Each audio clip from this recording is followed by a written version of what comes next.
Boa noite, pessoal. Vamos hoje para a nossa aula 17 de História do Brasil.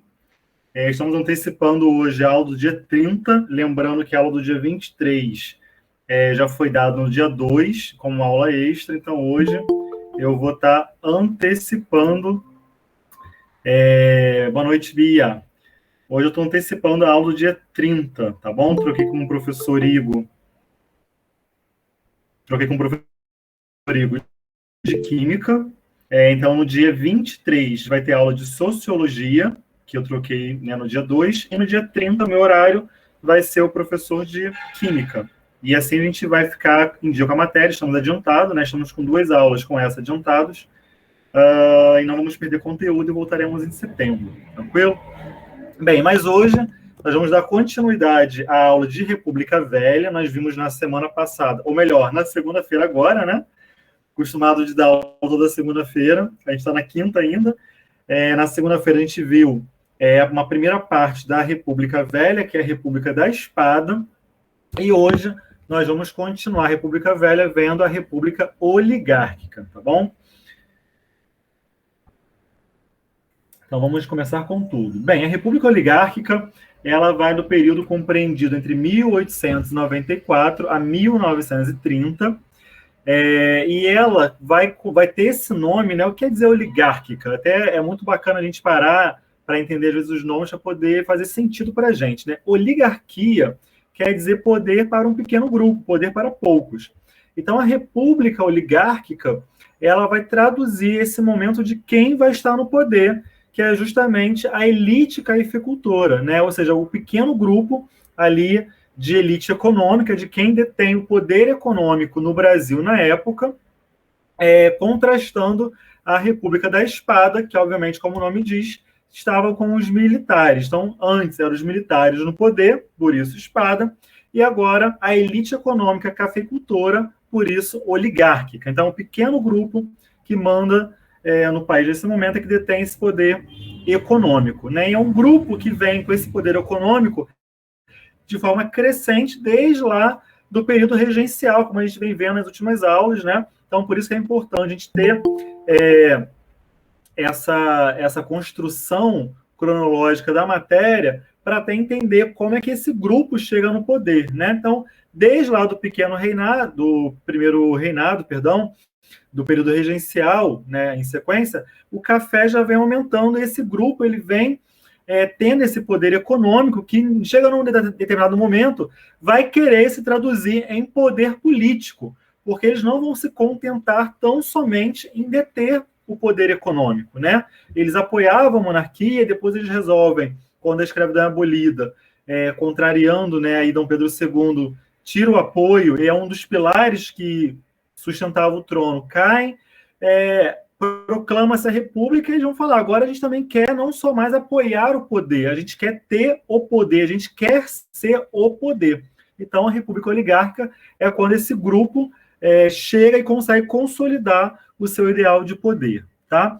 E ele vai ser conhecido bastante por uma política chamada café com leite, né? É uma política muito famosa pelo seu nome, né? A gente sempre ouviu falar desde os tenros anos aí de colégio, enfim, ginásio, secundário, né? A política café com leite é quando o Partido Republicano Paulista e o Partido Republicano Mineiro se revezam no poder. E aí eu trouxe essa ilustração, essa caricatura da época, que mostra, né, São Paulo e Minas Gerais aí brincando de gangorra.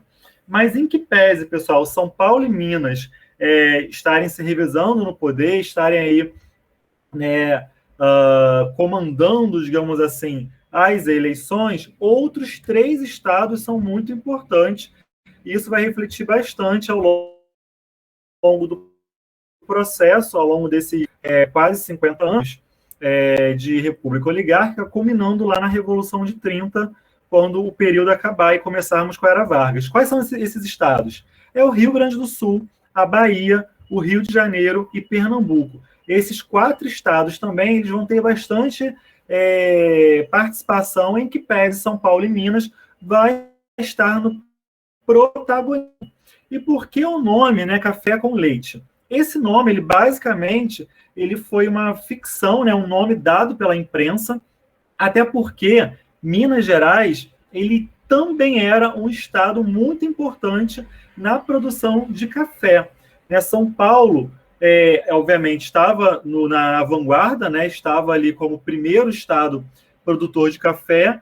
Calcula-se da exportação de café brasileira, 55% era de São Paulo, mas 20%, em média, era de Minas Gerais. Ou seja, Minas Gerais era o segundo estado que mais exportava café. Aí você me pergunta, mas leite? Porque Minas Gerais ele é muito famoso até hoje, né? Pela questão do leite, doce de leite, queijo Minas. Então, para ficar aí no ideário popular, digamos assim, costumou-se chamar esse período de café com leite, mas o mais ideal, o mais correto historicamente, né, e politicamente, e também economicamente, seria chamar de política café com café. Mas bem, né, isso não vamos entrar nesse mérito, apenas a título de conhecimento que Minas também tinha uma elite cafeicultora muito importante, tá? Mas São Paulo sempre aí em primeiro lugar, com mais da metade da exportação de café. E além de tudo, pessoal, além de Minas também ter uma elite cafeicultora, Minas também ele vai ter o maior eleitorado, né, do Brasil.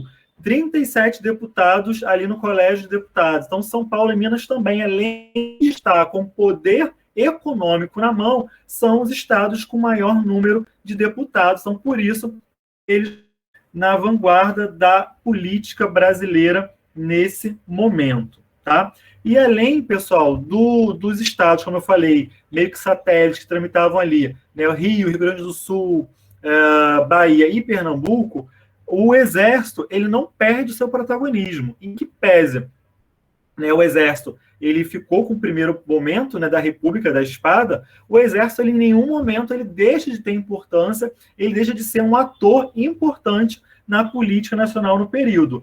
Tanto que em 1910 nós vamos ter um outro presidente militar, que é Hermes da Fonseca. Em 1920 vamos ter, né, a revolta tenentista, os tenentes aí tentando resolver algumas questões da política, sobre voto. Então, a todo momento, o Exército, os militares vão estar aí no protagonismo nacional. Então, não se deixe enganar, não é porque nós estamos na República Oligárquica, que nós estamos na política, né, café com leite, que o Exército, que os militares deixaram de ter algum protagonismo, deixaram de ter alguma participação política importante, ok? Isso é muito importante a gente ter anotado. Bem, e como é que funcionava, pessoal, essa política, né, essa questão aí do café com leite? Eu trouxe aqui algumas figuras para vocês, que eu acho que é muito legal o mapa mental. Antes de eu mostrar a figura, mostrar essa charge aqui da época também. É uma charge de 1925, que mostrava aqui, né, São Paulo, está aqui no chapéu dele escrito, em Minas aqui, né, no trono da República, e os outros estados aqui meio que clamando por benesses, né? Tá o Rio Grande do Sul, Santa Catarina, Paraná, Bahia, Amazonas, Rio de Janeiro, Alagoas aqui tramitando, orbitando em volta desse monte, né? Desse monte do poder aqui, onde está o trono dividido por São Paulo e Minas. Então é uma ilustração da época para a gente poder ver e fixar essa política do café com leite, né, além da charge que eu trouxe também da gangorra, que são figuras que a prova pode trazer e já nos vai remeter diretamente para o tema, então é muito importante a gente ver charges, as figuras da época. Mas bem, sim, meu amor, pode falar, Bia. Volta naquela outra charge, isso. Essa aqui. Não, a colorida. Essa. Isso. É que eu fiquei confusa, assim, porque assim, na primeira olha que eu olhei, eu pensei que fosse o Rio Grande do Sul, por causa da roupa. Por causa da roupa, né? A casa aqui parece uma roupa de gaúcho, né? Sim. Todo mundo se vestia. Mas é a gravata da época. É a gravata de fazendeiro. Se você olhar aqui também, o de Minas tá com a mesma gravata, porque o braço dele tá cruzado. Uhum. Mas realmente ele parece estar com uma bombacha, né? E tá com uma bota, mas é a roupa do coronel, né, da época. Se você reparar que o chapéu dele tá escrito São Paulo no chapéu em Minas no outro, né? Então o chapéu aqui mostra, e Rio Grande do Sul está aqui embaixo, ó, tá vendo aqui escrito na camisa dele, Rio Grande do Sul? A roupa, ela realmente traz né, o nosso imaginário do gaúcho, de bombacha, excelência. Se tivesse uma questão falando quem que era, eu ia logo colocar Rio Grande do Sul sem olhar direito, mas tudo bem, é só para eu me atentar mesmo. Então, como eu sempre falo, lê os meandros, né, de figura, de reportagem, lê o rodapé, lê a figura com calma, porque realmente esse anacronismo a gente tem, né, de ser uma roupa típica de gaúcho, mas não era uma roupa aí de fazendeiro da época. Esse prof chegou agora ou é tu, Bia? Não, rapidinho. Quem tinha o maior colégio eleitoral? São Paulo ou Minas Gerais? Pelo tamanho, Minas. Tá, e então Minas era só o segundo maior produtor de café e leite. Exato. Então, o café de São Paulo e o colégio eleitoral de Minas, então, né? O café de São Paulo, 55% da exportação, e Minas também, segundo lugar, 20% da exportação do café mineiro. Então, Minas também tinha uma importância do café, mas aí o colégio eleitoral falava também muito alto. Era o primeiro e segundo lugar, tanto de café quanto de colégio eleitoral, e de poder econômico.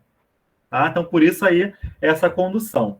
Mas como é que funcionava, basicamente, o coronelismo, né? A gente lembra lá das aulas passadas, quando eu falei, né, lá do século XIX, quando o Império vendia títulos de coronel e que muitos fazendeiros compravam esse título, então por isso eles adquiriram esse nome de coronel. Né? Então os coronéis, que eram essa elite agrária, essa elite agricultora do Brasil, eles tinham poder em nível municipal, em nível regional, né?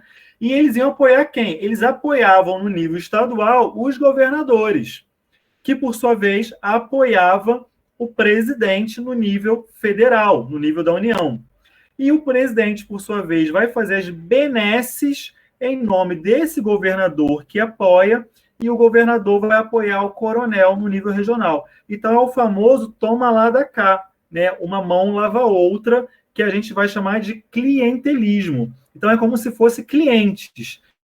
Eu te elejo, né, através aqui do meu curral eleitoral, então aqui nesse triângulo tem aqui o nível do poder, né, o coronel fazendo pressão sobre o cabo eleitoral, que vai pressionar o seu curral eleitoral.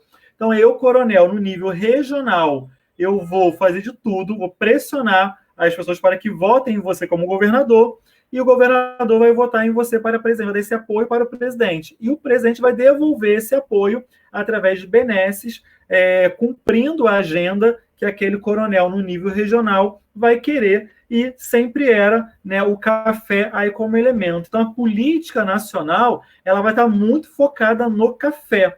Vai ter o Brasil, basicamente, funcionando como uma grande fazenda, como um grande país agrícola, um grande produtor de café, e fazendo toda essa política interna, externa, em prol desse produto. E o povo? O povo, ele está como mero espectador, mais uma vez, tão somente aí fomentando, né, sendo o canal para poder legitimar essa elite agrária, essa oligarquia no poder.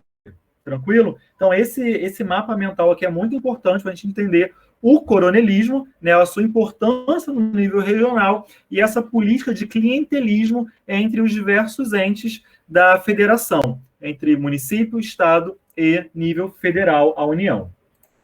Bem, e a gente tem algumas coisas importantes nesse período também, como a expansão do território brasileiro na região norte, com a aquisição da Amazônia, da Bolívia, do Acre da Bolívia, né, lá na região amazônica. E por que isso? Porque, em que pese o café era o principal produto econômico de exportação na economia brasileira, estávamos passando por um momento pela segunda revolução industrial. E qual é o forte da segunda revolução industrial? É justamente o automóvel.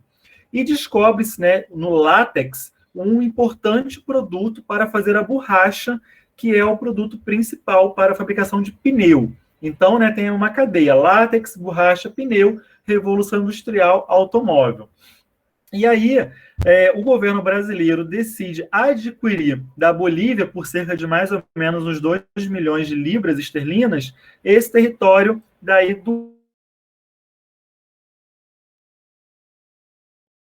Mas por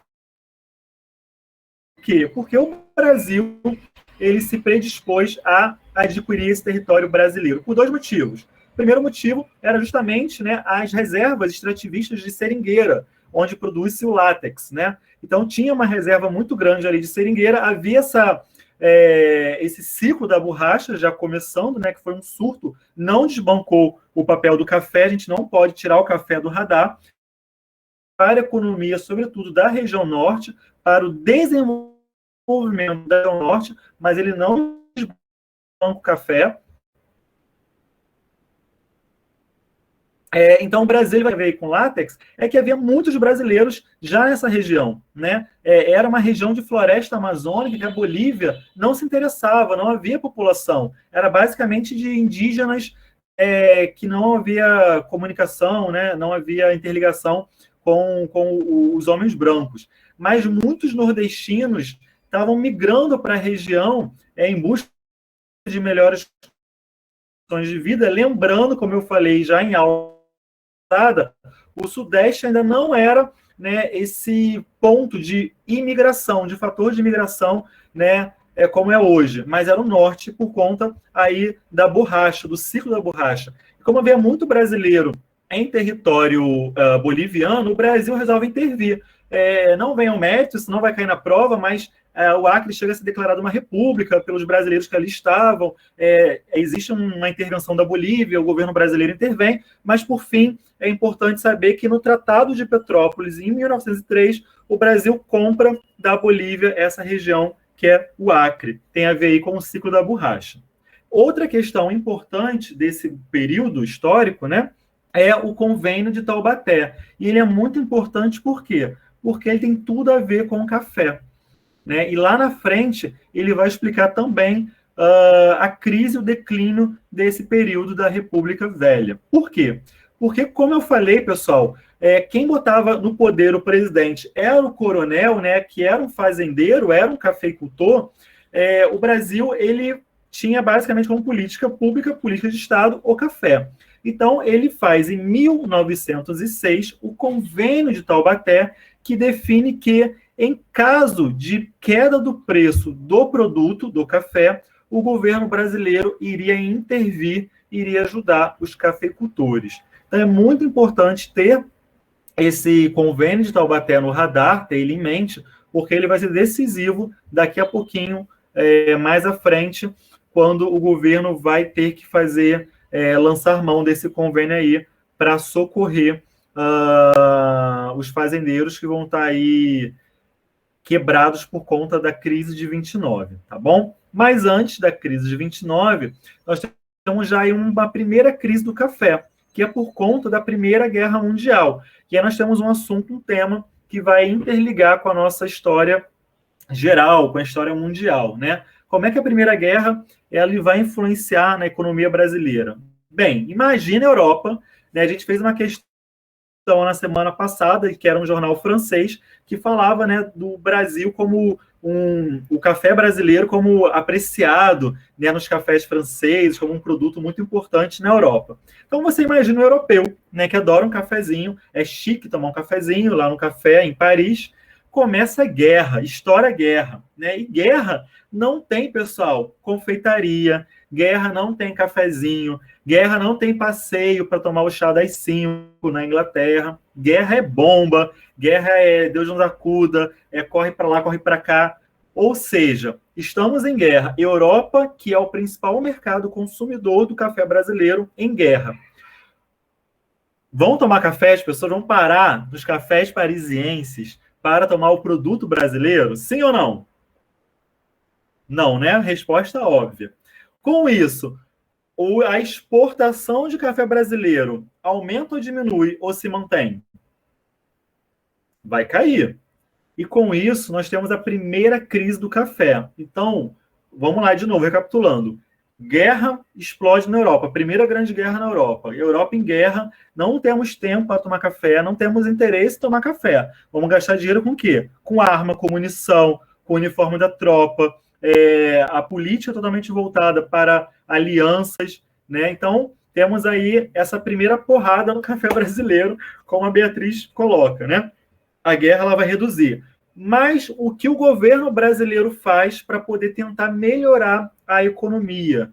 Vai tentar incentivar a indústria, né? Então, mais aí temos mais um surto industrial para a economia, tá? E lembrando, quando a gente fala de surto industrial, surto é aquela coisa, né? A gente está calmo, de repente, e volta, né? Surto é uma coisa rápida, não é duradoura, igual era Mauá.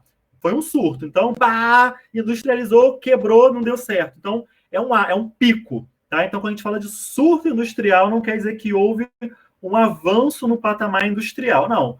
Houve um pico, mas não se sustentou por muito tempo. Porque quando a guerra acaba, né, o café volta ao protagonismo nacional, ele volta ao cenário nacional e se perpetua aí como o produto principal da exportação brasileira. Tá? Até aqui, pessoal. Alguma dúvida? Estamos indo bem? Está muito rápido?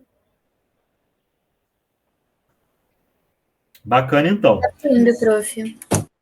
Então, beleza. Visto tudo isto, né, o que acontece para a gente ter essa crise? Né? E aí vem aí o que a Beatriz falou da crise de 30, né?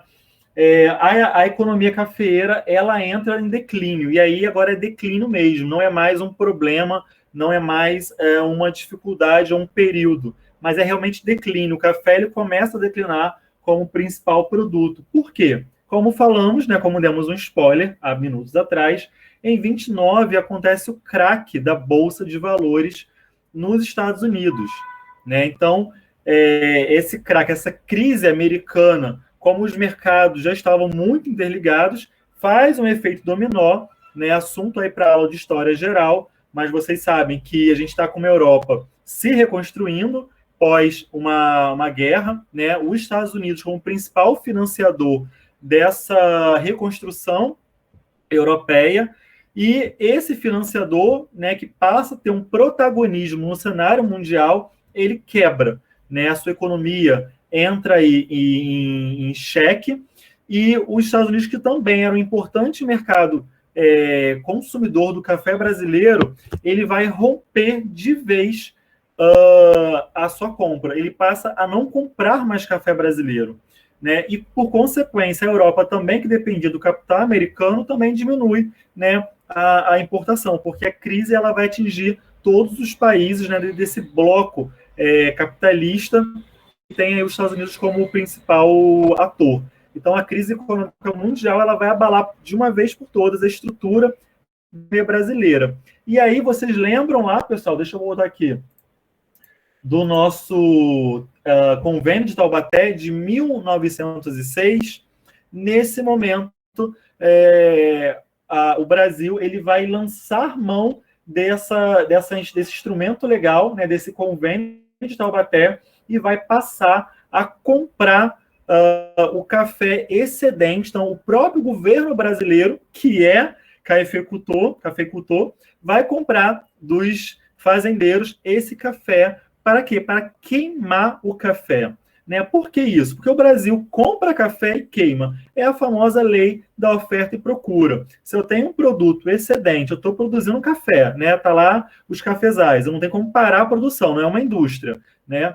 Tá lá produzindo, eu não posso queimar ou cortar a planta, que eu vou perder a plantação. Então, vai dar o café, ele vai ser colhido e, ao ser estocado, o governo vai comprar esse estoque e vai queimar para poder diminuir a produção, para diminuir aí essa oferta e assim manter o preço mais alto, porque quando a gente tem uma demanda muito alta, né, lição básica de economia, uma demanda de produto muito alta, que acontece, o preço cai, né? Isso é muito claro, gente, se a gente analisar camelô, né? Camelô é uma grande aula de economia. Por quê? Nós temos um produto super exclusivo. Aí é caríssimo, né? Porque tem pouco, é exclusivo. Aí acontece, o camelô começa a piratear replicar e vender. Aí você vê aquele produto em todos os camelôs, qualquer esquina da sua cidade vai ter aquele produto. O que acontece com o preço? Diminui, né? Ou seja, aumentou a oferta, aumentou a demanda, aumentou a oferta de produto, por consequência, o preço vai caindo. Então, foi isso que aconteceu com o café, né? O governo, para poder segurar o preço do café, para o preço não cair, compra e passa a queimar o café. Bem, o que acontece, pessoal, ao longo dessa política aí de café com leite? Ao longo das eleições, né, São Paulo e Minas vão estar sempre se revezando aí no poder. Contudo, chegando aí nas eleições de 29, São Paulo e Minas resolvem romper. Por quê? Porque havia muitas divergências. A crise do café de 29, ela vai acentuar essas divergências, porque os cafeicultores de São Paulo e os cafeicultores de Minas, em que pesem serem o mesmo produto, eles não são grupos homogêneos. Porque o café de São Paulo tem uma estrutura diferenciada, tem um solo melhor. O café de Minas é um café de uma qualidade um pouco inferior ao de São Paulo. O São Paulo, Minas é um estado muito maior, então existe mais divergências ali em Minas, né? Então, essa política de revezamento vai chegar uma hora que ela vai se romper. E em 29 acontece isso, tá?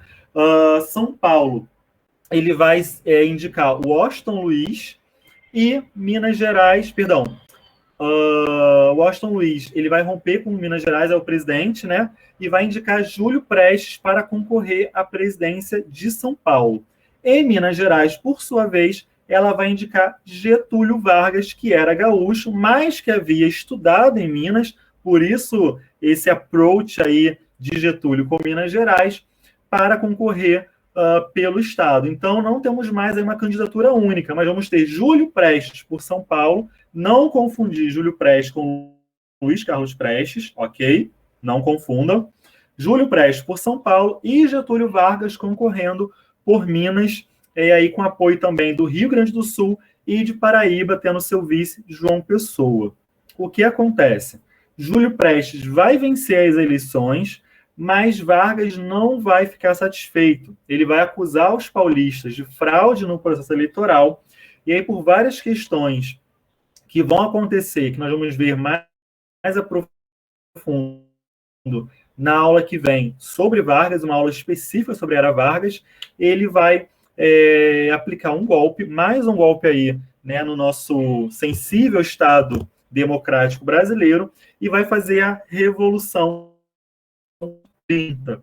E aí, por que a gente chama de revolução? Porque a Revolução Francesa mudou a sociedade, mudou a economia, mudou a política. E por que Revolução de 30? Porque ela não muda, né, a sociedade, continua as desigualdades, continua a elite no poder, mas vai mudar algumas questões, mas por isso não é uma revolução, é muito mais um golpe do que uma revolução. Mas esse nome fica como Revolução de 30, até pela forma estruturada, o cenário, né, que vai ter aí político, ele vai determinar a Revolução de 30, como eu falei, não é uma revolução, porque a revolução, como o nome diz, né, ela vai fazer uma transformação na esfera política, social e econômica, não é o fato, né, nós vamos ter uma sociedade altamente desigual, né, uma sociedade que não havia direitos trabalhistas, não havia uma justiça eleitoral, não havia uma justiça trabalhista, porque nós vamos ganhar somente com Vargas, né, os direitos trabalhistas da população, carteira de trabalho,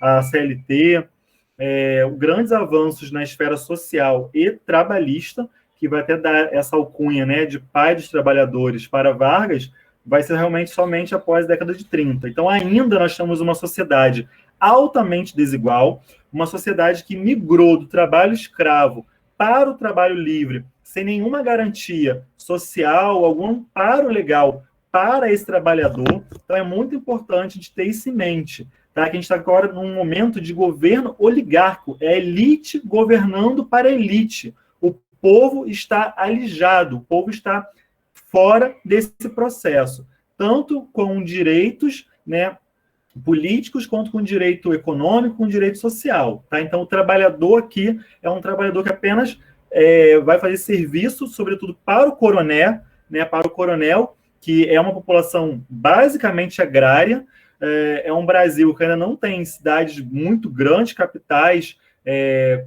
dependendo do comércio, da indústria, como hoje em dia. Então, temos aqui um cenário de um Brasil, um país rural, um país atrasado, que ainda não passou por uma revolução industrial como a Europa, que já está na sua segunda revolução, né? Mas é muito coadjuvante, né? Ali, com produtos agrários, agroexportador, o café, a borracha, aí sempre abastecendo esse mercado europeu ou norte-americano, tá bom?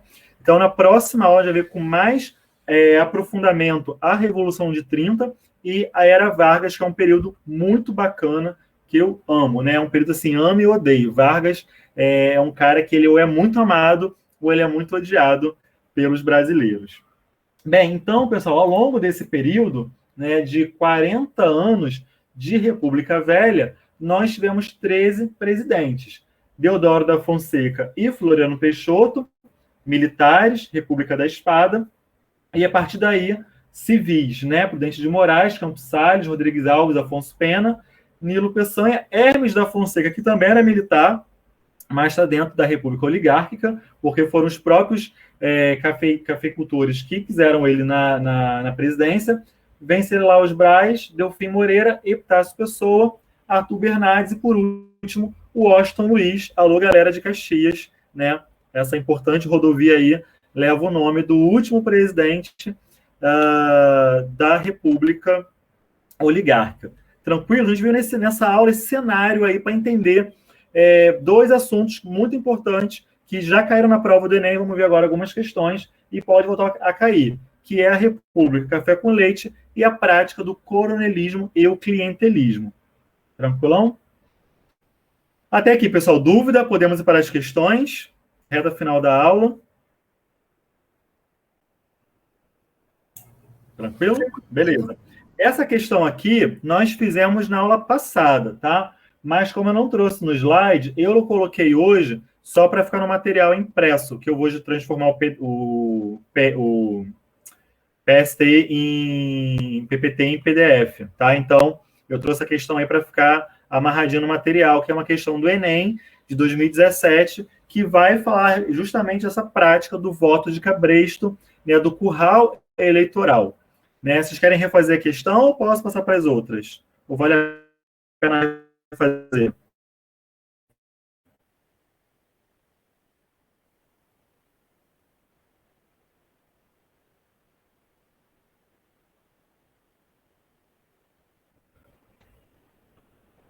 Travou de novo? Ai, meu Deus do céu. Deu uma travadinha. Então, vou botar aqui no chat. Vocês querem... Travou não, gente. Pode ir para outra questão. Voltou agora. Travado. Beleza. Tanto a fala dele quanto a imagem para mim. Então, tá bom. Só para consignar, então, essa questão é a letra C. A gente fez na última aula. Eu trouxe de novo aí, só para a gente ter lá no material impresso, tá bom? Então, questão aí de 2016 do Enem. Prova azul, sempre é a minha referência, tá? A imagem da relação patrão-empregado, geralmente veiculada pelas classes dominantes brasileiras na República Velha, era de que esta relação se assemelhava em muitos aspectos à relação entre pais e filhos. O patrão era uma espécie de juiz doméstico que procurava guiar e aconselhar o trabalhador, que, em troca, devia realizar suas tarefas com dedicação e respeitar o seu patrão. No contexto de transição do trabalho escravo para o trabalho livre, a construção da imagem descrita no texto tinha por objetivo. Então, estamos falando aí de trabalho, tá? Lembrando, a gente saiu de uma sociedade escravista para uma sociedade de trabalho livre, livre trabalho assalariado, mas sem garantias, sem direitos para os trabalhadores. Então, essa imagem, né, de patrão como um pai, o famoso painho, o que ela transmite? Letra A, esvaziar o conflito de uma relação baseada na desigualdade entre os indivíduos que dela participavam. Letra B, driblar a lentidão da nascente justiça do trabalho, que não conseguia conter os conflitos cotidianos. Letra C, separar os âmbitos públicos e privados na organização do trabalho para aumentar a eficiência dos funcionários. Letra D, burlar a aplicação das leis trabalhistas conquistadas pelos operários nos primeiros governos civis do período republicano. E letra E, compensar os prejuízos econômicos sofridos pelas elites em função da ausência de indenização pela libertação dos escravos. Temos aí a Ju com a letra A. Quem dá mais, quem dá mais, quem dá mais? Tempinho para vocês pensarem. Gabi de A, Bia de D.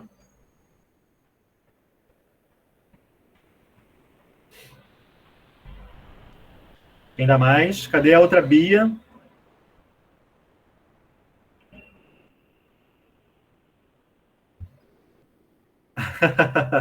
Então vamos igual o Jack Stripador, por partes, né? A letra E, vou de baixo para cima. A letra E fala o seguinte: compensar os prejuízos econômicos sofridos pelas elites em função da ausência de indenização. Não é o caso, né? O governo brasileiro nunca se preocupou em indenizar os patrões, enfim, a elite pela ausência de trabalho escravo. Nem os escravos, nem a elite, não é o caso. Letra D, burlar a aplicação de leis trabalhistas. Que leis, né? A gente não tem leis trabalhistas nesse momento. Conquistada pelos operários nos primeiros governos civis. Bem, a gente tem aqui nesse momento alguns operários já lutando por direitos. Por quê? Como lembra que eu falei que a gente importou muito trabalhador italiano, alemão, e essa galera, ela vem de uma Europa já com uma consciência política maior e traz algumas ideias anarquistas. Mas perfeito. A consolidação das leis trabalhistas, CLT, é só com Vargas. A gente não tem lei trabalhista agora. Pior, lei trabalhista conquistada por operário. Quem vai dar as leis trabalhistas é o próprio presidente, é a própria elite. É a elite que faz. O povo não tem voz. O povo só recebe, só aceita esse presentinho, né?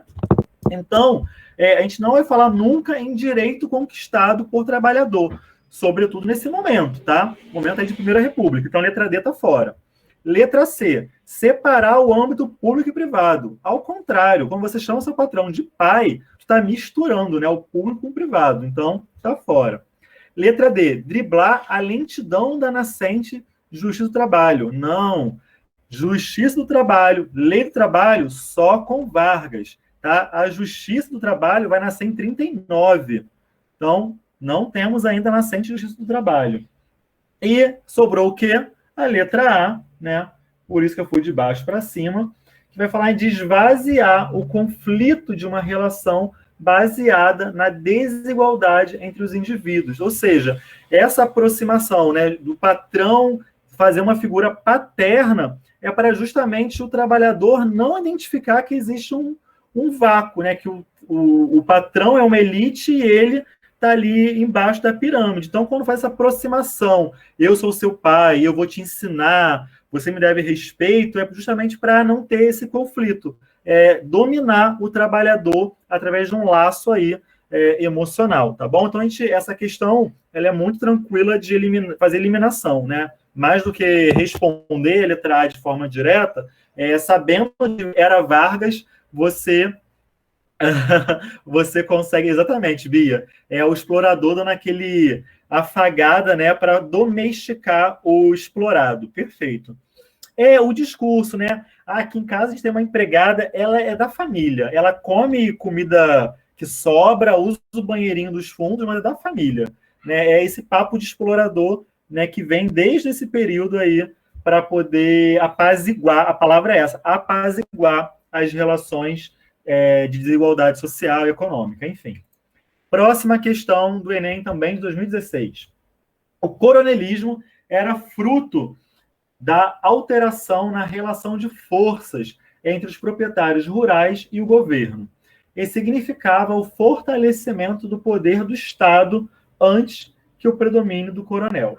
Nessa concepção, o coronelismo é, então, um sistema político nacional, com base em barganhas entre o governo e os coronéis. Lembra daquela figura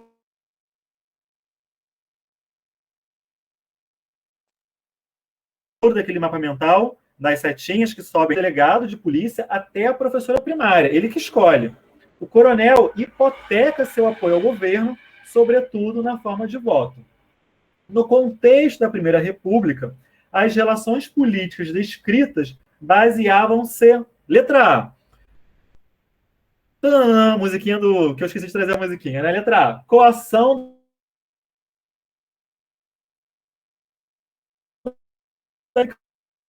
do...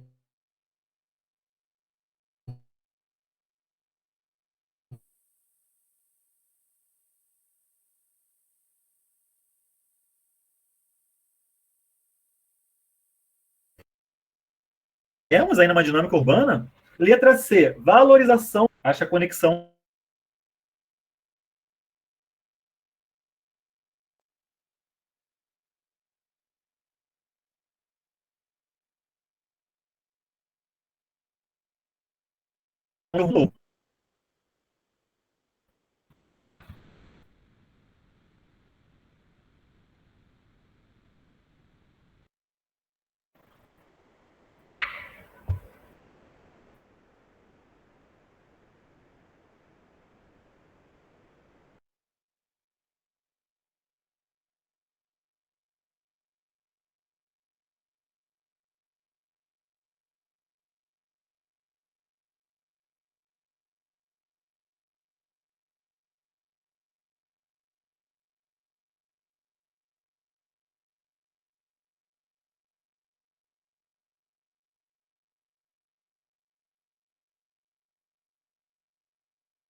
Deu.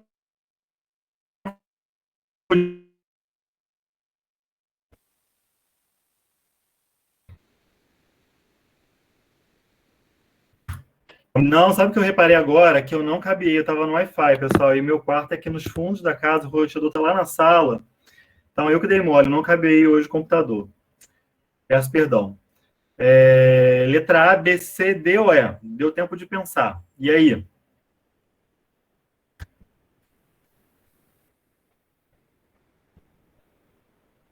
Bia foi de A. Juju foi de E. Eu estava explicando o que é proselitismo, não sei se vocês ouviram, né? Mas proselitismo é quando você dissemina a sua ideia política, né? Proselitismo é igual a catequismo, né? A gente fala muito que o Brasil não pode haver proselitismo religioso nas escolas. Você não pode ficar professando uma religião, catequizando na escola, né? Então, o que é proselitismo? É fazer uma campanha ideológica do seu partido, da sua ideia política, né? O que acontece hoje em dia. Né? Meu partido é melhor que o seu, aquela briga política de ideia, de ideologia, isso é proselitismo, tá? O que vocês respondem? Letra A, letra E. Ninguém na D? Não, não, não? Aqueles, ninguém na D? Ninguém na D? Professor, é falta de atenção. Você citou 30 mil vezes clientelismo. Exatamente. Eu não prestei atenção e eu fui na coação de milícias locais porque realmente acontecia o controle ali da região, mas, Sim. nossa, falta de prática. Prática não, letra atenção, na verdade. A letra A, para mim, ela é bem confusa mesmo, porque, na verdade, a coação era no curral, era no voto do cabresto, né? Então, não era a coação das milícias local, mas era uma coação no voto. A letra A ela é muito dúbia, tá? Assim, eu acho que eles foram muito infelizes nessa formulação, tá, Bia? Eu acho que o seu erro não é nem assim tão, né? Mas a grande questão que o coronelismo faz mesmo é a prática do clientelismo, né? Entre governo, porque aqui a gente está falando de relação de governo e coronel. Se fosse a relação de coronel e povo, aí, de repente, a letra A, né? A coação das milícias. Mas a relação que a questão fala não é coronel com povo, é coronel com governo, né? Deixa eu voltar aqui para essa tela. Aqui. A letra A estava aqui, ó, no triângulo, tá vendo? Mas a questão enunciado estava aqui, ó, no vai e vem, tá? Então, por isso que a letra A ela tem uma cara de certa, porque, na verdade, ela está certa, né? Ela está falando dessa relação aqui de coronel com o povo. Mas a gente está falando aqui de o que o presidente e o coronel ganha, né? Qual é a prática deles, que é de coronelismo, tá bom? E por que também não é a letra que botar a letra E? Centralização de decisão administrativa. Porque, na verdade, embora a gente está... Né, o Brasil ele tinha ali um aspecto muito centralizador, já é uma questão federativa. Então, até a questão fala aqui que o coronel de cada estado, né, tinha o seu poder, tinha um poder local, tinha um poder estadual e o poder do governo da União Federal. Né? Então, a centralização não estava tão grande na mão do presidente. Ele estava, na verdade, devendo ali favor no nível regional, nas diferentes regiões do Brasil, ao coronel, tá bom? Então, a letra E cai por terra também. Belezinha, pessoal? Com isso, a gente finaliza a aula, 7h40. A gente hoje fez um tempo muito bom, mesmo com as quedas aí, tá? Então, recapitulando. Segunda-feira que vem, Sociologia. Dia 30, Química. A gente se vê dia 6 de setembro. Enquanto isso, temos a monitoria de História do Brasil. Não deixem de praticar, não deixem de estudar. Como a Bia falou aí, prática de prova é tudo. Pratiquem prova, pratiquem tempo de prova, pratiquem leitura de enunciado, tá bom? Isso é muito importante para a gente poder fazer uma boa prova, não é só saber conteúdo, mas também ter um domínio da prova em si. Funciona maravilhosamente bem. No dia da aula, pode ser segunda, pode ser quinta, parece que o computador sabe e acontece isso. Vocês estão me vendo bem agora? Estão me vendo bem? Si, né, da forma da prova. Isso vale muito em qualquer concurso público, tá bom? Conhecer a banca, conhecer o modelo de prova. Bacana, meu pessoal? Beijo. Até. Obrigada pela aula, professor. Boa noite. Valeu, Bia. Beijo, beijo. Fiquem com Deus. Prof, obrigada pela aula. Fica com Deus. Valeu, minha linda. Valeu, Gabi. Fica com Deus. Valeu.